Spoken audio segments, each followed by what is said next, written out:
Hi everyone, and welcome to this week's Dyknow Digest episode. Dyknow Digest is a weekly video newsletter where we answer questions from Dyknow users to help you use Dyknow better and in more creative ways in your classroom.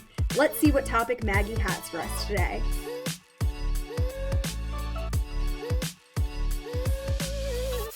Hey Tiara, this week's question is from Terrence Ancrum, and he wanted you to talk about the best practices when monitoring using Dyknow. That's a great question. Last week we talked all about how teachers can monitor if they're not super comfortable with technology, and I think overviewing best practices for monitoring for teachers who might be new to Dyknow or avid Dyknow users is a great question to answer. So we'll jump into that explanation now.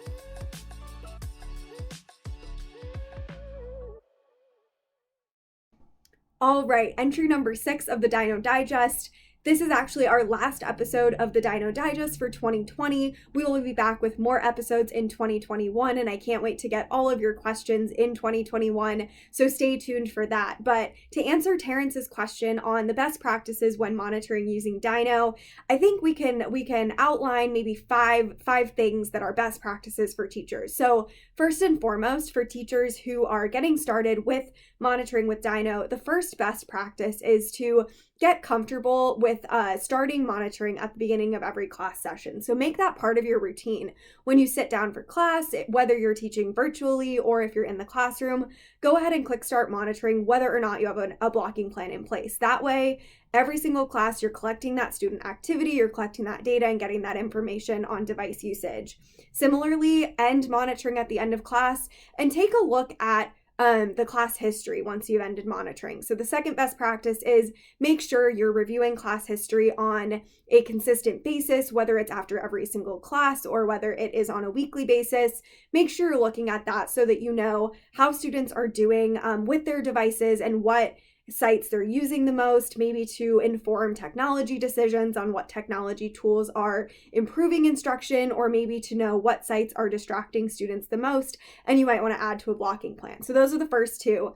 The next one is passive monitoring. So a best practice, if you don't want to use Dyknow super actively during class, just let the monitoring session run in the background. It'll collect all that data so that you can review the class history after the class. So do that passive monitoring and just collect the information.